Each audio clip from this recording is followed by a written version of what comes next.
राधे श्याम। आज की हमारी कहानी है भीषण प्रतिज्ञा। ये बात द्वापर की है। एक छोटा सा बालक जिसका नाम सत्यव्रत, एक दिन उसको पता चला कि उसके पिता कुछ चिंतित हैं पिछले कुछ दिनों से। उसने अपने पिता की चिंता का कारण जानने का प्रयास किया तो उसे पता चला कि उसके पिता को किसी लड़की से प्रेम हो गया है जिसका नाम है सत्यवती, और उसके पिता उस लड़की से विवाह करना चाहते हैं।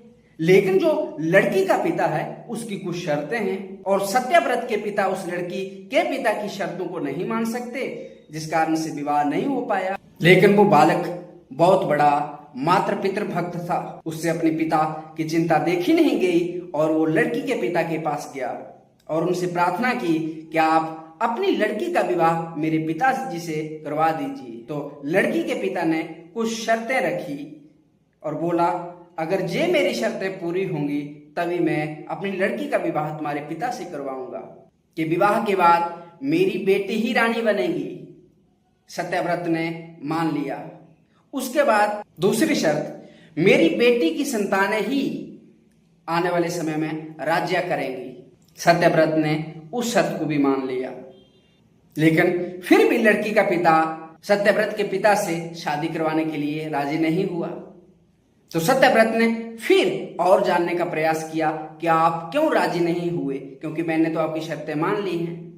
तब वो लड़की का पिता बोलता है कि आने वाले समय में तुम भी विवाह करोगे और तुम्हारी जो संतानें होंगी वो मेरी बेटी की संतानों को खदेड़ देंगी, तो फिर वो राज्य कैसे करेंगे। इस भय से उस लड़की के पिता को मुक्त करने के लिए उस बालक ने प्रतिज्ञा ली कि मैं आजीवन विवाह नहीं करूंगा। उनकी इस भीषण प्रतिज्ञा के कारण उनका नाम भीष्म पड़ा। वही थे भीष्म पितामह, जिनने दो प्रतिज्ञा ली थी, ना तो मैं सिंहासन पर बैठूंगा, ना ही मैं विवाह करूंगा, आजीवन अखंड ब्रह्मचारी रहूंगा। परिणाम ये हुआ, देवता प्रसन्न होकर उन पर फूलों की वर्षा करने लगे और उनके पिता शांतनु उन पर प्रसन्न हुए और उनको इच्छा मृत्यु का वरदान दिया कि जाओ, जब तक तुम्हारी इच्छा नहीं होगी मृत्यु तुम्हें स्पर्श भी नहीं कर पाएगी। इसी प्रतिज्ञा के कारण पितामह भीष्म का नाम भीष्म पड़ा था, अन्यथा उनका पहले का नाम था सत्यव्रत। और सत्यव्रत पिता शांतनु और मां गंगा की संतान थे।